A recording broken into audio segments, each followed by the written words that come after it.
interviewing, but today I'll be filling in. This podcast is brought to you by Happy Hollow Outdoors.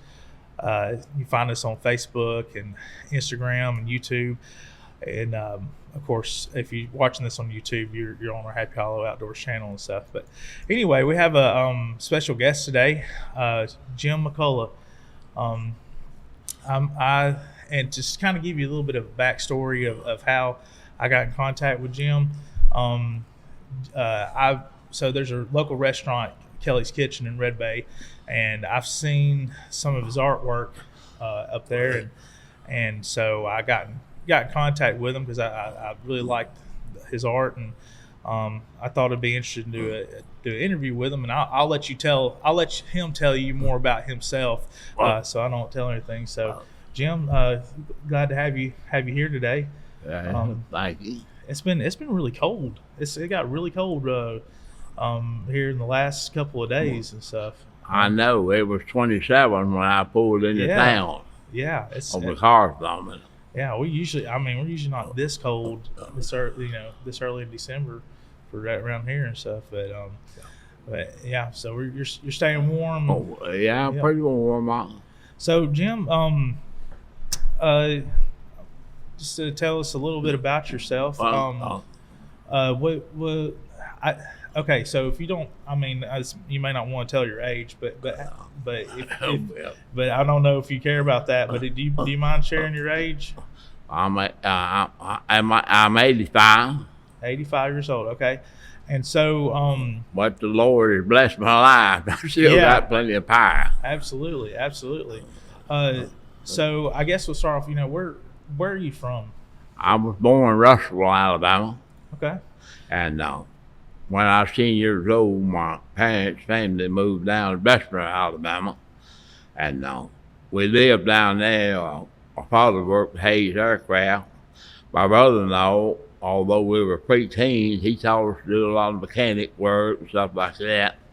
We also farmed some and such as that. And but when I got 17 years old, I joined the United States Navy. All right. And soon found myself, after boot camp, I found myself on a destroyer in the Pacific. Our patrol there was pretty big. Pearl Harbor Highway down through the Polynesian Islands, down to Sydney, Australia, up through the Solomons and Manus and over Philippines, over to Hong Kong, and then of course Japan and all of that. And but after I got out of the Navy, I got married, of course, married Minnie Lee Pennington, and we had 4 daughters, and I went to work at Reynolds Metals Company in Sherfield, Alabama, or Ridley, must show, and worked there till I retired. And since then, about 4 years ago, my wife passed away from cancer, and I'm sorry to hear that. And I always since then I've been doing a good bit of artwork, metal work, this, that, and the other. One of my things in life I've learned, first of all, the couch is a death trap. Yeah. So you like to keep moving. Idle hands soon become feeble. And also, without a vision in your life, you ain't gonna make it very long either. You need to have a vision every day, something to do, accomplish every day, good. Of course, you need to put the Lord first in your life and all that He might bless your life. And also, so here we are today. Yeah, absolutely. And I have, I've been painting a lot of pictures last several months, and they're all in restaurants over there. There's some in Poetry Grill and Russell, Kelly's, in Red Bay, of course, and Mama Jean's in Tri-Cities, and Two Fat Sisters Tri-Cities, and just places like that. And there's some in the Franklin County Archives. Okay. I did one in the Russell Utility Department. So, which is the biggest building I've done so far. okay, so do you usually like to paint buildings or just like things you see, or just like historic places? Usually historic places. Yeah. I used to be, when I was younger, I was good with portraits.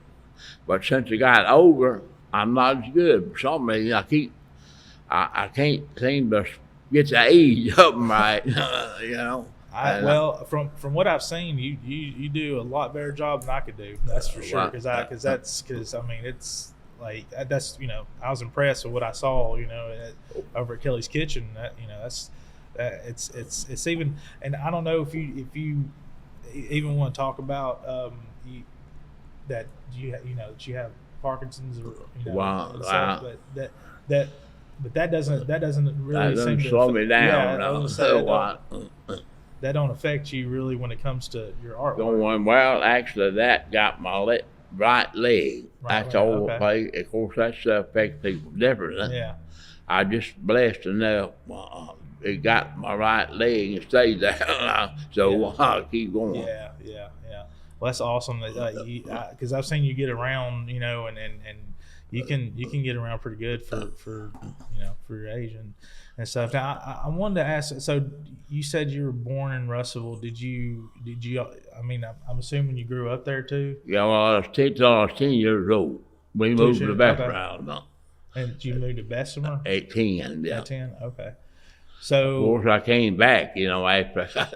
Yeah. Been to Russellville ever since. Okay, so you moved off to Bessemer and then came back. Well, how old were you when y'all came back? Well, after I got out of the Navy, I was actually I got out of the Navy actually duty at 21 years old, and then of course I did 2 years reserve after that. Of course, I went to work at Reynolds, and I was working at Reynolds all the time, you know, and working on the side. I always kept 2 jobs going because my wife had her hands full with the girls. Oh, and yeah. So you said 4 girls, right? 4 girls. Man, you wouldn't believe how many dolls I bought, cell phones I bought, and a good many cars. Oh man, I can only imagine. You're a bit outnumbered, weren't you? Oh yeah, 5 women in the house. You ain't got much of a chance. Yeah, they kept you pretty busy, huh? Yeah. Yeah. I was going to ask about the Navy. You said you're in the Navy. I was a shipbuilder metalsmith. A welder. A welder? I was a welder on the ship. Okay. And were you in World War II? No, I'm not yet. No, that was okay. That's my math's not mathing. North Korea, I was too young. Okay, Korea. okay. I was, yeah. Actually, I got out early Vietnam part of it. Okay. So you got out when Vietnam was starting to... Yeah, when it was starting to go. Okay. So you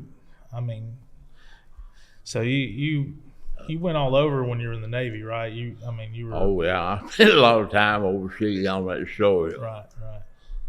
You know, I feel like sometimes that the Korean War kind of gets overlooked. It's kind of a forgotten war. Yeah. It's my wife's brother, Jim McCulloch, he got drafted when he was, of course, 18. He went over there. He turned out he come out a lot of clusters, you know, combat things. He was on a tank, machine gunner on a tank. By 19, he was a hero, and so all that. Anyway. So speaking of brothers, how many siblings did you have? Well, I actually had 4 sisters and 1 brother. Oh wow! Of course, they all younger than me, but they all been passed away quite a while. Really? I'm sorry to hear that. So you're the last surviving? I'm surviving member of the family, and of course, I was the oldest child. And I said when we were living in Bessemer, I was up here in Russell off and on because my grandparents all was up here. Grandparents had a lot of influence on raising me. Great grandparents too. Okay. So So were they? I'm assuming they were from the area too. Oh yeah, actually my people been here in around Russell since 1815. Wow. They so you have a lot of family heritage. My great grandfather was a soldier for Andrew Jackson. Wow. And after the Battle of New Orleans, it's coming back up through here, and him and several more wanted just like the Franklin County area, so Andrew Jackson gave him a land grant. Wow. And fortunately, they changed through marriage. It changed several years ago. The old nice plantation house still there. Really? It was built in 1824. Of course, he lived there quite a while. Wow. And that place eventually got up about 1,500 acres. Wow. So does that land? Did that land as it stayed in your family for? Well, actually, a lot of it's been inherited all and sold it all. Yeah. And actually, all of that mining area, and where the Sloss Lake is, they have a park there now. It all used to belong to my great-great-grandfather, and he sold all of that land to Sloss Sherfield Iron Company for $600. Of course, that was a lot of money. Yeah, then, yeah. You think it's crazy today thinking about $600, versus. Wow, yes, that's way up there. Yeah, yeah. Well, that's right. So, when did you first get into art? Well, actually, most of my life, I noticed, like in school, while I was in Bessemer, Alabama, I went to McAdore High School, and I noticed mine. I really didn't place emphasis on it, but I noticed when I did do something, it turned out looked fairly well, Yeah. And I really started, of course, at work, and of course, I went to UNA after I got out of the Navy, and So tell me about UNA. I remember we briefly talked about that the other day when you came in the store. You said you went to UNA for. Well, actually, I went to Northwest first and graduated from Northwest, then transferred to UNA. Okay. So what did you study? Did you study art at UNA? Well, I did. Okay. And history. I'm also a history buff. I love history as well. So I could sit here and talk to you for hours on end about. I didn't get into too many of the specialty things because I was already in maintenance and job as far as I go, and I already knew how to weld and fit and all that kind of stuff and do mechanic work I needed to, and so. Yeah. So you were kind of a jack of all trades. Well, yeah, I wish trying to be a jack of all trades, master of many, but I'm not that good. Well, I just from seeing your artwork, I could tell you I think you mastered that for sure. And you told me about your ironwork, the mailboxes. Well, mostly after I got over, I started being a mailbox post and things like that because the rail, I did, like I say, I did that job over there. Yeah. Manual Baptist Church over there in Dennis, Mississippi, and I hadn't done too much rail since then because I could deal with it all right in the shop, but the thing about it is I can't put it up by myself. Yeah. I had to have help, do anything like that because, those links are usually 10, 15, 12 feet long. Oh, yeah. I've got, which he's shared a couple of photos with me, which I'll put up on the screen later on when I go to edit this, and you can take a look at some examples of his ironwork. I was pretty impressed from what I saw. I couldn't do anything like that, and especially like I think it's fairly impressive too at your age, being able to do that. There's I feel like there's that's all the Lord. He's strengthening me and keep me going.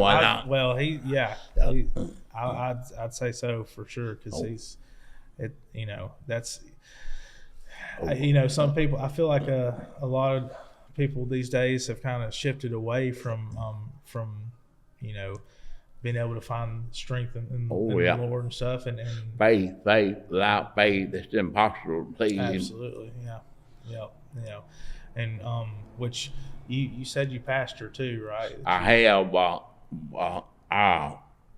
The last church I pastored a little while back, I just mostly filled in. I've preached more than 50 churches. Wow. But I just fill it in usually. I'm not a great speaker, as you can tell, but I think you're doing just fine. Anyway, so you said you've preached at 50 churches, around 50 churches? Yeah, around this area. Wow. So I've been there several times. Once to North Russellville. North Red Bay up there one time, and just numerous churches around this area, right? And burned out, and I see. So several. So you said, I think you told me earlier that you still preach. Right now I'm not. I go spell. Right now I'm doing about twice a week. Averaging. Now, I don't always do twice a week, but I've been averaging that here lately. Where do you preach at? At Pleasant Ridge Missionary Baptist Church, about a mile east of 4-lane, Rushmore County before that. Okay, well, that's awesome. When did you? How old were you when you kind of started preaching? When the Lord called me, I was already 37 years old. 37, all right. Well, so I hadn't always. Yeah. Hey, well, that's right now I'm 34. A lot of people don't like to admit that, that because it calls for a revolution in their life. Well, that I feel like God calls people at different times, to get into the ministry. Well, yeah. First of all, if you watch most of them have a certain, you gotta love people. Oh yeah. If you don't love people, these people that decide to become one, a lot of them don't love people. You got to have the Holy Spirit. You got to love people to be able to do it, but you wouldn't be able to put up with them. That's true. That's true. Well, I'll tell you what. I think it's about time for us to go to a quick commercial break. But we'll come right back on here. So we'll see y'all back on here. Make your next DIY project a success with a little help from Tiffin Supply.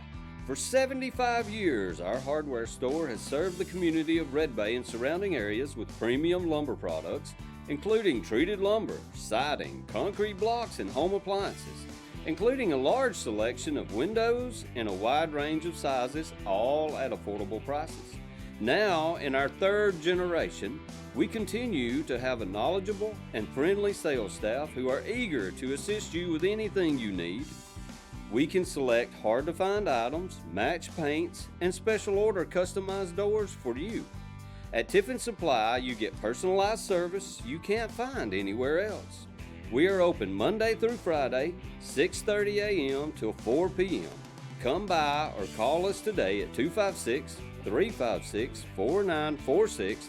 Also visit us online at www.tiffinsupply.com.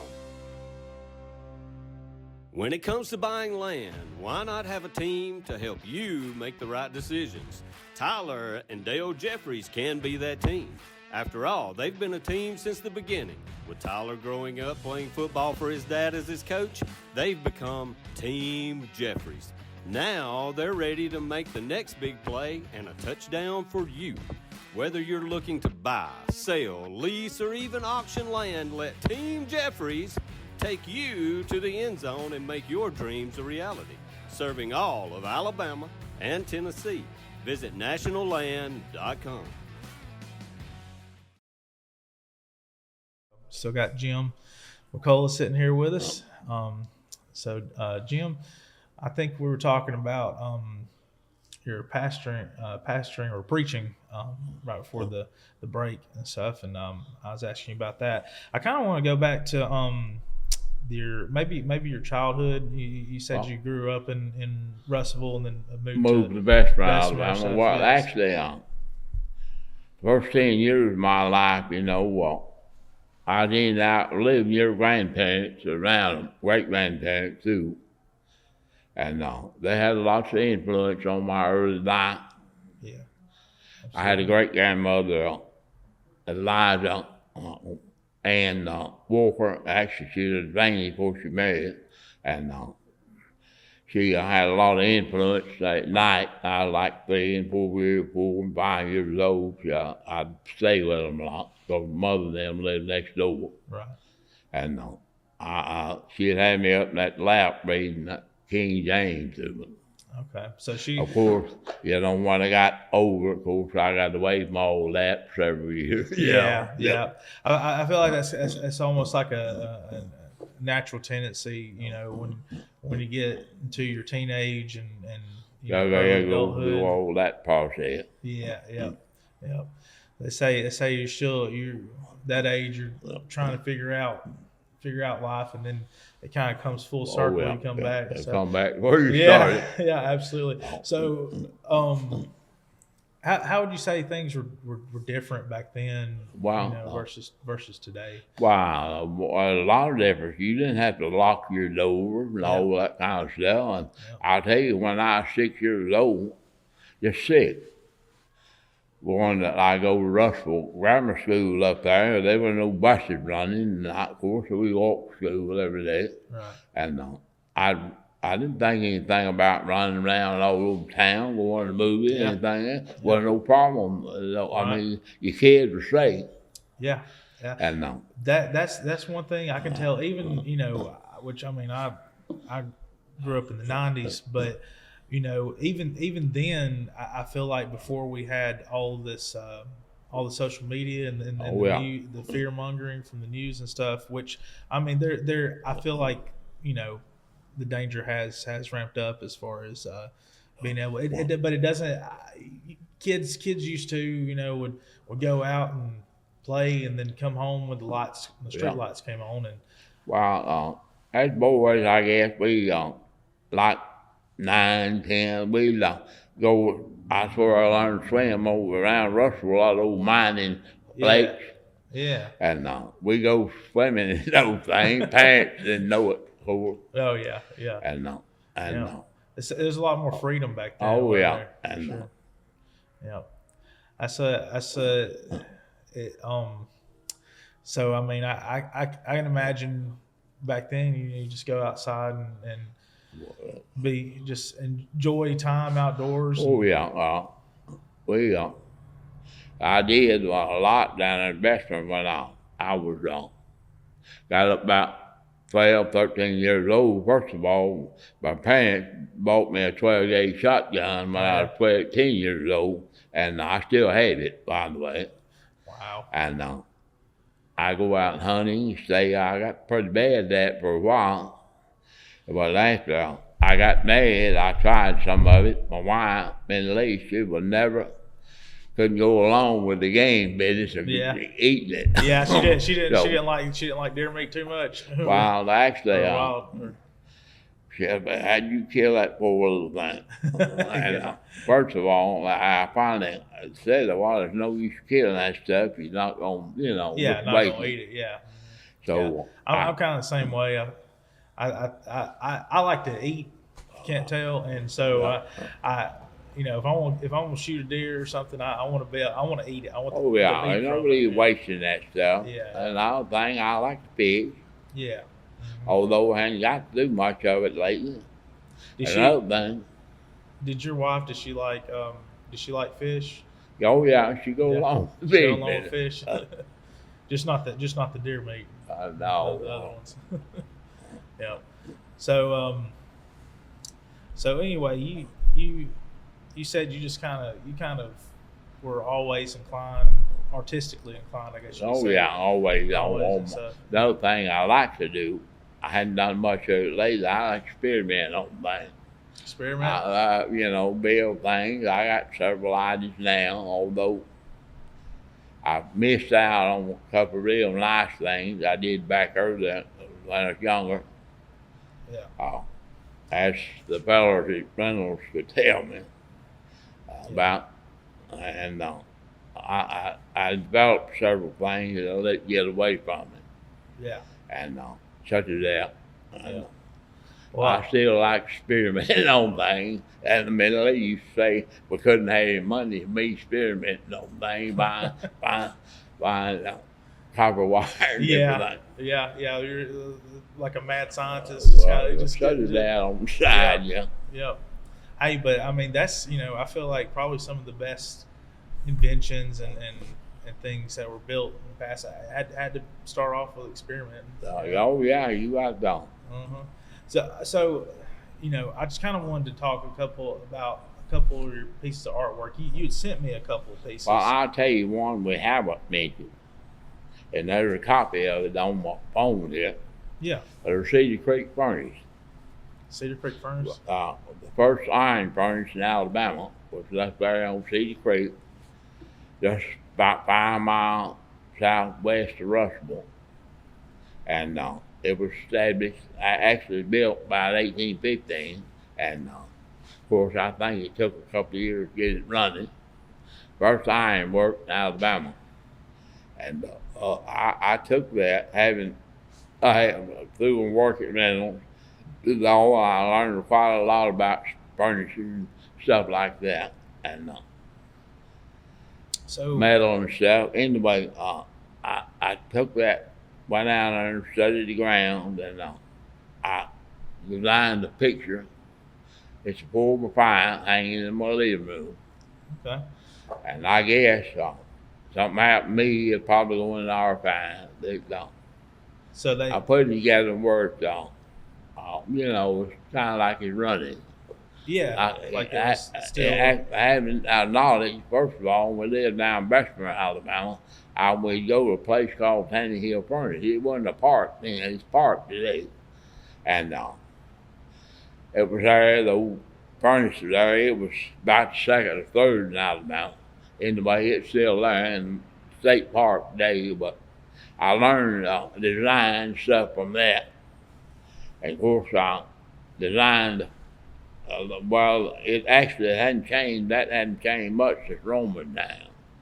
And of course, I designed the furnace on that picture and all of that, the Catalan method of pumping air to it. And it's hanging there in my living room, and it's probably on an archive somewhere, either state or Franklin County archive. That's awesome. So when you went to paint it, do you go to the location? They studied the ground. Yeah, I went down there and studied the ground. Like part of it still there. Of course, the old stone fell down, and all the stones was there, and so some of it been carried off. People building houses and chimneys. So do you kind of, you said some of it was falling down. So you kind of like envision what it would have been like. Yeah, I just kind of fill in the. I kind of, first of all, anything like a picture, you got to kind of have it in mind what you're gonna do before you do it. Yeah. I like a black ink picture. You can't reverse yourself. Right. Yeah. So that's what I was gonna ask too. Do you usually start off with like pencil and then? Yeah, usually I do with pencil and trace over, back over, do it black ink, but you got to kind of have your mind made up. You need that vision of it before you actually start. Right. So the psychological part of it is one of the major parts. Oh yeah. I imagine so. So talking about the vision of it, you said you went down to the grounds and stuff. Would you actually paint it there or start there? I usually take a picture of it. Oh, okay. I usually take a picture, then I'll go have it on the cell phone. Then I'll take it and blow it up. I'll go to Walmart or CVS, and I'll have a picture of it made on their machine, 8x10 or something. Okay. And then I'll just kind of look at that and paint it down. Okay. So it's a process then, for that, taking the picture and walking the grounds and stuff. Is that so? Most of these places that you take pictures of, you said, or that you paint are historic places and stuff. And do you usually study the history on it and stuff? Well, yeah, I usually need to know the history of something, right. because uh, even when you look at something today, well, things change. Oh yeah, absolutely. Yep. So painting a lot of historical buildings and stuff around the area. Now, to specifically the some of the pictures that I saw that got me to see your name and reach out to you were the ones at Kelly's Kitchen, and they were the Western inspired ones. Well, I went through a period of time. I did more of that. I did it for you. Well, I went through different periods of time, different types of art at different periods of time. Right. And that was kind of a Western period. And so, Joey, I don't know if you can see that on this camera, but this is a kind of example of one of his drawings. Okay, up. All right. Okay. There's kind of an example right there of one of them, and I really like the details you have here. Yep. So, yeah. This one right here. Yeah. This is so this one here, it looks like they're cattle driving. It's cattle driving. I have taken that picture there. Someone wanted some bigger pictures of that. That turned out pretty good. Someone wanted, and I have made some like 22 by 28. Look at that, made some 22 by 28. I know there's a lady hated one. Wow. Wanted me, she just had to have one. Yeah. So I painted him one. Of course, that didn't pour through well and Russell. I looked at that when I painted that. It's a big picture. Okay. Yeah.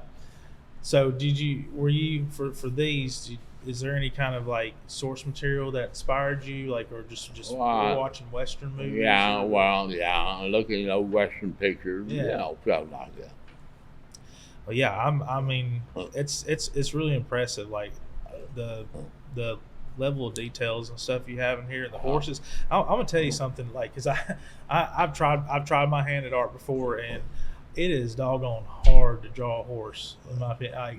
The anatomy, like, I'll either get the legs looking like sticks or looking like chicken legs or something, and stuff. And so it's really impressive. I'll tell you another thing about that.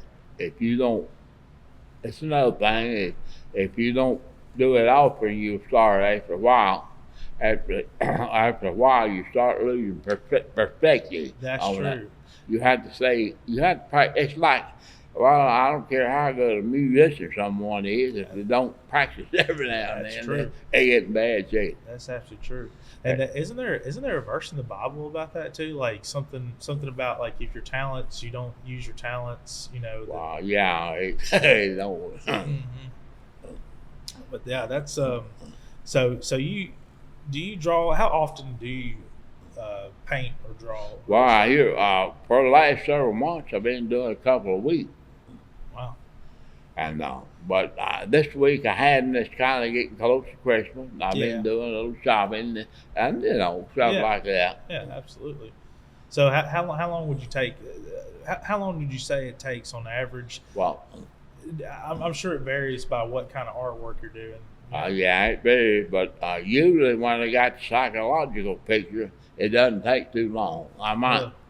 So I have did a few, and just maybe a few hours once I got the psychological picture of it, or something to look at. Yeah. Okay, so a couple hours, and is that for kind of like your illustrating or like your illustrated pictures? Now, do your paintings take longer, or are they about the same? They take a little longer. It depends on what it does. Now, Russell Utility Department, that's the largest building I painted. It's about 125, 30 feet long. Okay. I had to do it in 3 sections because I took, like on the cell phone, I took 3 different pictures. Right. And of course, they'd, something to look at, I'd put them together. Yeah. And, Yeah. and so it took a while to do that one. It turned out, I think, well, of course, there's one Mr. Hill credited him too, Yeah. a bit. Yeah. And in Rushville. Okay. And, Well, we'll come back to that. I think we're about time for a quick ad break. So we'll be right back, folks. Make your next DIY project a success with a little help from Tiffin Supply. For 75 years, our hardware store has served the community of Red Bay and surrounding areas with premium lumber products, including treated lumber, siding, concrete blocks, and home appliances, including a large selection of windows in a wide range of sizes, all at affordable prices. Now, in our third generation, we continue to have a knowledgeable and friendly sales staff who are eager to assist you with anything you need. We can select hard-to-find items, match paints, and special order customized doors for you. At Tiffin Supply, you get personalized service you can't find anywhere else. We are open Monday through Friday, 6:30 a.m. till 4 p.m. Come by or call us today at 256-356-4946. Also visit us online at www.tiffinsupply.com. When it comes to buying land, why not have a team to help you make the right decisions? Tyler and Dale Jeffries can be that team. After all, they've been a team since the beginning. With Tyler growing up playing football for his dad as his coach, they've become Team Jeffries. Now they're ready to make the next big play and a touchdown for you.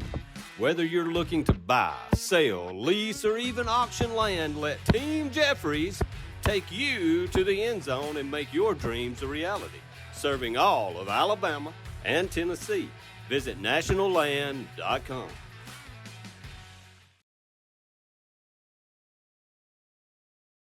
On the Bull Mountain Podcast, brought to you by Happy Hollow Outdoors, and still here with Jim McCulloch. So we're this last segment. We just got through talking about the your art, and the different styles and the things that inspire you and stuff. And so I kind of want to. You were talking about all these historical buildings that you paint, and there was a couple you sent me earlier on the phone. What were those that what buildings were those? Because I'm always going to pop them up here on the screen. And those one of them is not they're not particular. Those are not particularly historical. One is Mama Jean's cabin. I put on that. Okay. And it's the lady that owns Mama Jean's restaurant in Tri-City. She got a cabin out in the woods. Oh, yeah. That's what that was. And, of course, Maccabee Ramp up there, and then down one of the stagecoach before it took the hill, and also... that's, let me pull it up here. So that's this, which I'll pop it up on the screen, but that's this cabin Mama right Jean's here? cabin. Okay. Mama Jean's cabin. Do you know how old that cabin is? Well, I don't have any idea. She didn't give it She's just, yeah. Actually, in that restaurant, there's about 4 or 5 pictures. Okay. I reckon they like it. Yeah. So do you get, like, do people commission you for Well, artwork yeah, sometimes? they, Yeah, that's awesome. Do you usually like people you know, or just? Well, they just depends on who it is or what who approaches me on it. Yeah. I usually try to do something. We'll throw a plug out for that restaurant. You in Muscle Shoals. Yes. Mama Jean's is good. And Yes. Vegetables, you get like a meat and 3 or meat and 4. So Mama Jean's in Russellville. Muscle Muscle Shoals. Mama Jean's and Muscle On Highway Shoals 72. on Highway 72. And It's out by the love. Joey says they've got really good meat and vegetables, and so I haven't ate there, but but just from hearing about it, like I want to go. I want to go try it out. Did you?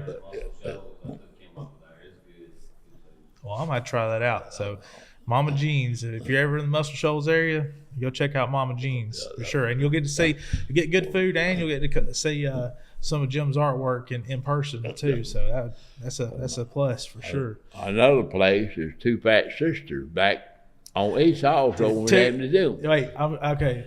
You say Two Fat Sisters? That's the name of the restaurant. Hey, I would tell you that's catchy. I mean, that's pretty good. It's two ladies on it. You know. They're really good. They're really good people. And they also have good food. I'm in and out there some, and there's pictures in there for. And so, where I'm sorry. Where did you say they were located again? They're on Highway 72 on this side of Tuscumbia. You know. Okay. Tuscumbia, Alabama. Tuscumbia. I wouldn't pay a mention because they're real good people to me too. Yeah.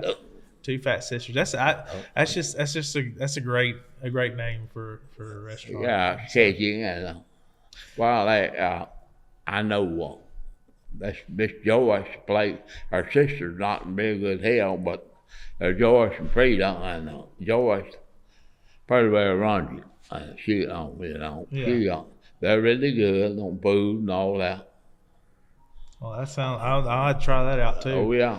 So you have some artwork there too. Oh yeah.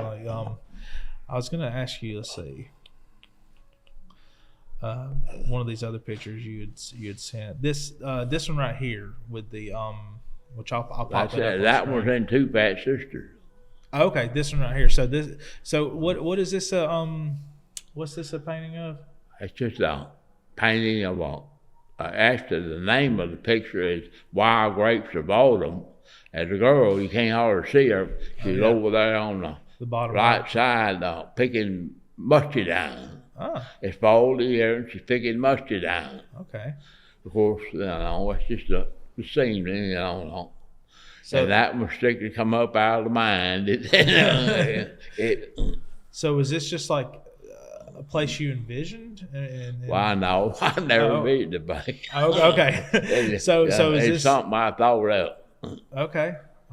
So this isn't. This is not like an actual location that you went to. Oh no. So this all came from your mind. Okay, that's awesome. I didn't know if it was a specific river or anything like that, but yeah, I love the little details and stuff you put in there. So that one's in Two Fat Sisters. Yeah. And yeah, I say there's another one that you sent me. Looks like a lake and a dock. That's at McAbee Ramp up there at Belgreen, just south of Belgreen, Highway 40, County Road 41. Go down there, Belgreen, turn, go down there to it. Okay. It's on Little Bear Creek Lakes. Well, that's part of the complex. Yeah. That's awesome, man.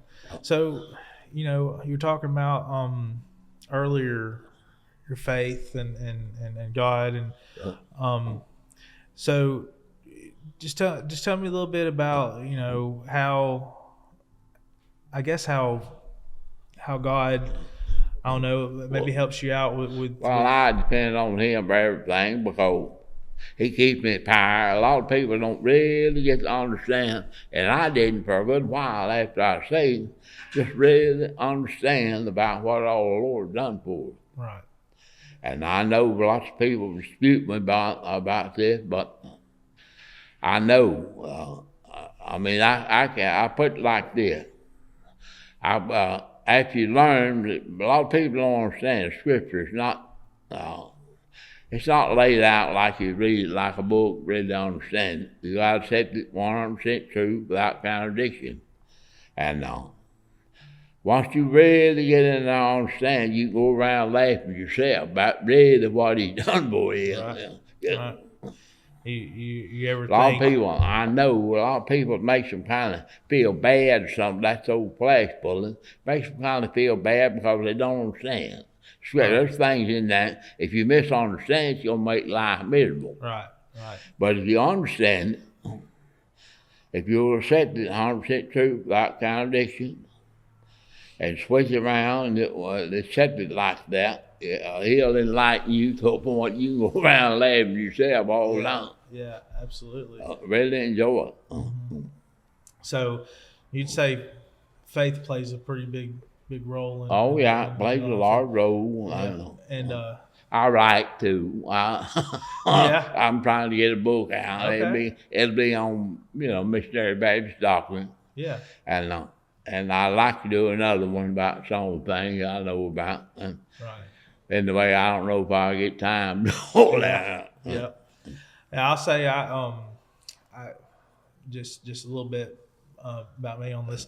I grew up when I think me and my mom we went to a Pentecostal church. Yeah.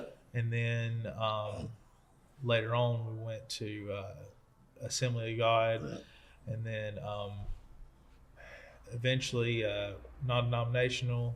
Yeah. And then my wife, she was Church of Christ, and I went and visited there for a little bit, and then now we go to I guess a non-denominational churches, which is more. I think we're more aligned with Baptists and stuff. So I see a lot of denominations, and they're different. A lot of them have a lot of similar base things. Right. If they have base things, if you get away from basics, you might not be saved. Right. Yeah. There are lots of them that don't have different small beliefs, different, but the base thing. If you get away from that, you might be in trouble. Right. Yeah. Absolutely. I feel like a lot of denominations we're all trying to achieve the same goal. Oh yeah. I feel like and just the different interpretations of the scriptures kind of created denominations. Yeah. And stuff, and but I mean, how would you say if you were I guess witnessing to somebody and that was struggling with their faith and didn't know kind of what would you say to someone like that? Well, I place emphasis on being born again. If you're not born again, you ain't got that. I mean, if you don't, of course, I know the Holy Spirit's got to play a role in that verb too. Right. Lots of people don't understand that, but I learned firsthand to understand all that. Absolutely. So we talked about earlier that about some verse in the Bible that you wanted to emphasize. Ephesians 2:8, 2:9, and 10. All right. That's Baptist's favorite. Favorite right Well, here. it tells pretty well all of it. So I've got it pulled up here. I'll just read off real quick. And so as for you, you were dead in your transgressions. I think this is the new International Version. So as for you, you were dead in your transgressions and sins, in which you used to live when you followed the ways of this world and of the ruler of the kingdom of the air. Oh, that's starting off at 2. Sorry, right here. For it is by grace you have been saved through faith. And this is not from yourselves, it is the gift of God, not by works, so that no one can boast. For we are God's handiwork, created in Christ Jesus to do good works, which God prepared in advance for us to do. First of all, I'm an old King James man. Oh, yeah. The New International Version. I'd be confused. That's all. Yeah, so I imagine the wording is a little different there, but it's the same. It's trying to get the same point across. Oh yeah. Yeah. So, what would you say that verse? If you had to, if you were to interpret that to someone nowadays, Well, I just pretty well literally interpret it. Yeah, take it literal. So by His grace, I know through faith. And not from yourselves, it's the gift of God, not by works, so that no one can boast. So would you say that it's through God that you've had the ability to do? Oh yeah, it's all talent from God. I mean, I know the Lord blessed me to be able to do as many different things I do. Yeah. And I know.